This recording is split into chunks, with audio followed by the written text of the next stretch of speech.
NS to crack exam YouTube channel में आपका स्वागत है। आज 24 अगस्त 2021 है और आज हम 24 अगस्त 2021 से जो करंट अफेयर के मोस्ट इंपॉर्टेंट क्वेश्चंस आपके लेके आए हैं, जो आपके MCQ टाइप्स हैं। साथ ही सभी क्वेश्चन के सभी तथ्य और विवरण व्यू के साथ लेके आए हैं। ऐसी और जानकारी के लिए हमें बने रहें, चैनल को सब्सक्राइब करें, वीडियो को लाइक और शेयर करें। आप हमारे चैनल पर पहली बार आए हैं तो चैनल को सब्सक्राइब कर लें और वीडियो को पूरा जरूर देखें। तो ये जानते हैं आज से जुड़े करंट अफेयर्स के मोस्ट इंपॉर्टेंट क्वेश्चंस के बारे में। नंबर 1, हाल ही में अजीजुल्लाह फाजली को किस देश के क्रिकेट बोर्ड के कार्यकारी अध्यक्ष के रूप में नियुक्त किया गया है?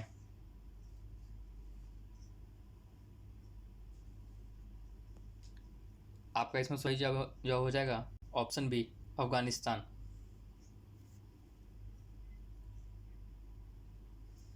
आइए जानते हैं इससे जुड़ी और जानकारियां।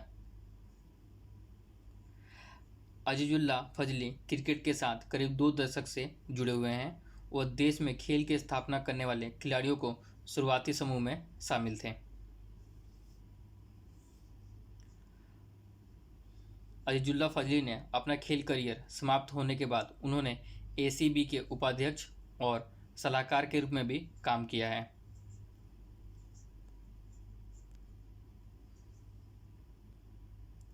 क्वेश्चन नंबर 2, भारत के सबसे अधिक ऊंचाई वाले हर्बल गार्डन का उद्घाटन कहाँ किया गया है?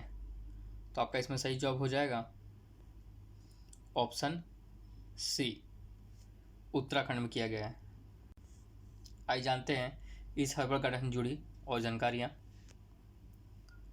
तो यह हर्बल गार्डन चमोली जिले के माणा गांव में 1100 फीट की ऊंचाई पर भारत का सबसे ऊंचा हर्बल पार्क स्थापित किया गया है। कहाँ पे? चमोली जिले के माणा गांव में 1100 फीट की ऊंचाई पर। इसका उद्घाटन अनेक औषधीय और सांस्कृतिक रूप से महत्वपूर्ण अल्पाइन प्रजातियों के संरक्षण और इन प्रजातियों के प्रसार और आवास पारिस्थितिक पर अनुसंधान करने के उद्देश्य से किया गया है। यह गांव चीन की सीमा से लगे अंतिम भारतीय गांव में से है और बद्रीनाथ मंदिर से सटा हुआ है।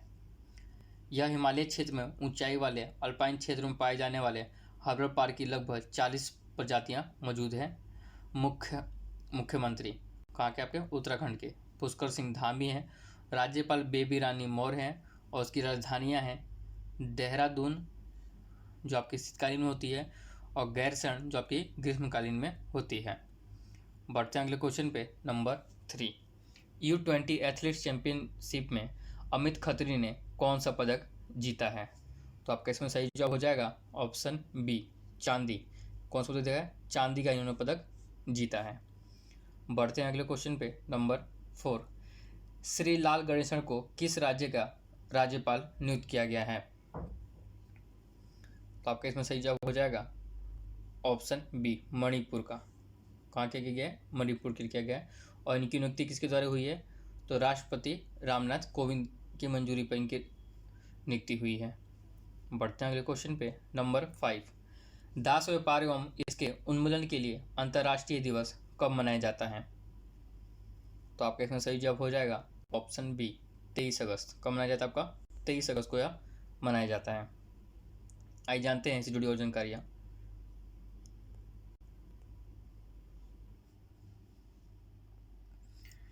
यह सभी लोगों की स्मृति में दास व्यापार स्लेव ट्रेड की त्रासदी को अंकित करने के लिए मनाया जाता है। किसके लिए? स्लेव ट्रेड को त्रासदी को अंकित करने के लिए मनाया जाता है। यह उन पुरुषों और महिलाओं की स्मृति का सम्मान करने दिन है जिन्होंने 1791 में सेंट डोमिंग में, कब आपके 1791 में सेंट डोमिंग में विद्रोह किया और गुलामी और अमानवीयकरण के अंत का मार्ग प्रशस्त किया था। आइए जानते हैं इससे जुड़े इतिहास के बारे में। तो ये 22 और 23 अगस्त 1791 की रात को सेंट डोमिंगो आज का हैती और डोमिनिकन गणराज्य में था, जिसने विद्रोह की शुरुआत देखी और ट्रांसलांटिक दास व्यापार के उन्मूलन को महत्वपूर्ण भूमिका निभाया। यह दिवस पहली बार कई देशों में मनाया गया। विशेष रूप से 23 अगस्त 1998 को हैती में और 23 अगस्त 1999 को सेनेगल के गोरी में मनाया गया था। यूनेस्को का मुख्यालय पेरिस, फ्रांस में है आपका, और यूनेस्को के प्रमुख ऑड्रे एजोले हैं और इसकी स्थापना 16 नवंबर 1945 को हुई थी। बढ़ते हम अगले क्वेश्चन पे। नंबर 6, एनटीपीसी लिमिटेड ने किस राज्य में देश की सबसे बड़ी फ्लोटिंग सोलर पीवी परियोजना शुरू की है? आपका इसमें सही जवाब हो जाएगा ऑप्शन सी, आंध्र प्रदेश। कहाँ की है? आंध्र प्रदेश में किया गया है। आइए जानते हैं इससे जुड़ी और जानकारियाँ। इसे national thermal power corporation limited ने भारत सरकार द्वारा वर्ष 2018 में अधिसूचित फ्लेक्सिबिलाइजेशन योजना के तहत, किसके तहत? फ्लेक्सिबिलाइजेशन योजना के तहत आंध्र प्रदेश के विशाखापट्टनम में देश की सिमहद्री थर्मल स्टेशन के जलाशय पर 25 मेगावाट की सबसे बड़ी फ्लोटिंग सोलर पीवी योजना शुरू की है। यह इस योजना के तहत स्थापित की जाने वाली पहली सौर परियोजना भी है। ठीक है आपका। और इसमें की जानते हैं जानकारियाँ, तो यह 7,000 घरों में रोशनी के लिए 1 लाख से अधिक सौर पीवी मॉड्यूल से बिजली का उद्घाटन करेगा। सालाना ये 46,000 टन CO2 उत्सर्जन और 1364 मिलियन लीटर पानी की बचत होगी, जो एक वर्ष में 6700 घरों की आवश्यकता को पूरा करने के लिए पर्याप्त है। एनटीपीसी के अध्यक्ष और प्रबंध निदेशक श्री गुरदीप सिंह हैं। इसकी स्थापना 1975 में हुई थी।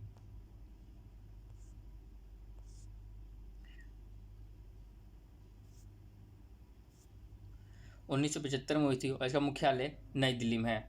बढ़ते हैं अगले क्वेश्चन पे। नंबर 7, हाल ही में किस राज्य सरकार ने छात्राओं को कॉलेज में प्रवेश करने पर लाडली लक्ष्मी योजना के तहत 20,000 देने की घोषणा की है? आपका इसमें सही जवाब हो जाएगा ऑप्शन सी, मध्य प्रदेश राज्य सरकार ने यह घोषणा की है। आइए जानते हैं इस घोषणा से जुड़ी और जानकारियाँ। 22 अगस्त 2021 को रक्षाबंधन के मौके पर ऐलान करते हुए मध्य प्रदेश की राज्य सरकार ने कहा कि विश्वविद्यालयों को कॉलेजों में दाखिला देने वाली छात्राओं को 20,000 रुपये दिया जाएगा। यह राशि लाडली लक्ष्मी योजना के तहत दी जाएगी।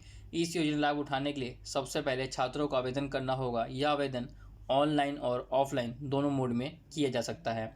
ऑफलाइन आवेदन के लिए छात्राओं को आंगनबाड़ी में, लोक सेवा केंद्र जैसे महिला बाल विकास कार्य आदि से संपर्क करना होगा। बढ़ते हम अगले क्वेश्चन पे। नंबर 8, हाल ही में उत्तर प्रदेश के किस पूर्व मुख्यमंत्री का निधन हो गया? आपका इसमें सही जवाब हो जाएगा ऑप्शन ए, कल्याण सिंह का। किसका हुआ है? कल्याण सिंह का निधन हो गया। ये 89 ईयर के थे। आज जानते हैं इसी जुड़ी जानकारियाँ। तो यह 90 के दशक में भाजपा के राम मंदिर आंदोलन को कल्याण सिंह ने ही अलग पहचान दी थी। अयोध्या में विवादी ढांचा गिराने की जिम्मेदारी भी इन्होंने ही ली थी और मुख्यमंत्री पद से इस्तीफा दे दिया था। कल्याण सिंह का जन्म 5 जनवरी 1932 को हुआ था। बढ़ते हैं हम अगले क्वेश्चन पे। नंबर 9, केंद्र सरकार ने भविष्य में देश के एक्सपोर्ट को बढ़ावा देने MSME और अन्य कंपनी मदद हेतु किस फंड को लॉन्च किया है? तो आपका सही जवाब हो जाएगा ऑप्शन ए, उभरते सितारे फंड को लॉन्च किया है। किसके? उभरते सितारे फंड। आइए जानते हैं इस फंड से जुड़ी और जानकारियाँ। इस फंड का उद्देश्य सूक्ष्म, लघु और मध्यम कंपनी को बढ़ावा देने के लिए धन की व्यवस्था करना है। फंड की स्थापना एग्जिम बैंक और CDB ने की है। यह योजना उत्तर प्रदेश में सफल होगी क्योंकि राज्य में MSMEs की संख्या सबसे अधिक है। उभरते सितारे कार्यक्रम उन भारतीय कंपनियों की पहचान करता है जिनमें वैश्विक मांगों को पूरा करते हुए घरेलू क्षेत्र में भविष्य की चैंपियन बनने की क्षमता है। यह फंड भारतीय कंपनियों को इक्विटी या इक्विटी जैसी उपकरणों, ऋण वित्त पोषित और गैर वित्त पोषित और तकनीकी सहायता, सलाहकार सेवाएं, अनुदान और सॉफ्ट लोन में निवेश के माध्यम से वित्तीय और सलाहकार सेवाएं दोनों का संरचित समर्थन का मिश्रण है। बढ़ते हम अगले क्वेश्चन पे। नंबर 10, अंतर्राष्ट्रीय डेब्यू मैच में हैट्रिक लेने वाले ऑस्ट्रेलिया के गेंदबाज नाथन एलिस के साथ किस IPL टीम ने करार किया है? तो आपका इसमें सही जवाब हो जाएगा ऑप्शन डी, पंजाब किंग्स ने। किसने किया है? पंजाब किंग्स ने उनके साथ करार किया है। बढ़ते हैं अगले क्वेश्चन पे। नंबर 11, निम्न में से किस देश की सरकार ने 3 बच्चों की नीति को मंजूरी प्रदान कर दी है? तो आपका इसमें सही जवाब हो जाएगा ऑप्शन बी, चीन। किसने किया है? चीन सरकार ने यह घोषणा की है। यह घोषणा क्यों की गई है? तो चीन की राष्ट्रीय विधायिका ने हाल ही में जन्म दर में भारी गिरावट को रोकने के उद्देश्य से यह एक प्रमुख नीतिगत बदलाव करते हुए सत्तारूढ़ कम्युनिस्ट पार्टी द्वारा 3 बच्चों नीति का औपचारिक रूप से समर्थन किया गया है। चीन दुनिया के उन चुनिंदा देशों में से एक है जहां जन्म दर सबसे कम है। वर्तमान समय में चीन के सामने सबसे बड़ी चुनौती काम करने वाली लगातार कम होती आबादी है। बढ़ते हम अगले क्वेश्चन पे, नंबर 12। ब्लूमबर्ग अरबपतियों सूचकांक में कौन सा भारतीय 97वें स्थान पर है? आपका इसमें सही जवाब हो जाएगा ऑप्शन बी, राधा किशन दमानी। बढ़ते हैं अगले क्वेश्चन पे, नंबर 13। हाल ही में टीम डेविड आईपीएल में खेलने वाले किस देश के पहले क्रिकेटर हैं? आपका इसमें सही जवाब हो जाएगा ऑप्शन सी, सिंगापुर के हैं। किस देश के हैं वो? सिंगापुर देश के हैं, जो मलेशिया का पड़ोसी देश है। बढ़ते हैं अगले क्वेश्चन पे, नंबर 14। किसने हाल ही में एआई सक्षम चैटबॉट ऊर्जा मंच लॉन्च किया है? तो आपका इसमें सही जवाब हो जाएगा बीपीसीएल। किसने किया? आपका बीपीसीएल ने किया है। आइए जानते हैं इससे जुड़ी और जानकारियां। ऊर्जा भारत में तेल और गैस उद्योग में ऐसा पहला चैटबॉट है। ठीक है, आपका यह पहला चैटबॉट है और ऊर्जा को बीपीएसएल प्रोजेक्ट अनुभव के तहत लॉन्च किया गया। किसके तहत लॉन्च किया गया है? प्रोजेक्ट अनुभव के तहत लॉन्च किया गया और यह वर्तमान में 13 भाषाओं में सपोर्ट करता है। बीपीएसएल का फुल फॉर्म में भारत पेट्रोलियम कॉरपोरेशन लिमिटेड है। ऊर्जा एक एकीकृत संचार मंच का प्रतिनिधित्व करती है जो सभी बीपीसीएल संचार को किसी भी चैनल से जोड़ता है। यह सभी ग्राहकों को टच पॉइंट को एक एकजुट आवाज़ के साथ एकीकृत करता है। ऊर्जा चैटबॉट अब कंपनी की वेबसाइट पर B2B, B2C दोनों के लिए किसी भी प्रश्न के लिए उपलब्ध है। बीपीसीएल के CMD अरुण कुमार सिंह है और इसका मुख्यालय मुंबई में है और इसकी स्थापना 1952 को हुई थी। बढ़ते हैं अगले क्वेश्चन पे, नंबर 15। किस बैंक ने नया साइबर सुरक्षा multi donor trust fund launch किया है? तो आपका इसमें सही जवाब हो जाएगा ऑप्शन बी, वर्ल्ड बैंक ने किया है। किसने किया? आपका ये वर्ल्ड बैंक ने यह घोषणा फंड लॉन्च किया है। जानते हैं इस फंड से जुड़ी और जानकारियां।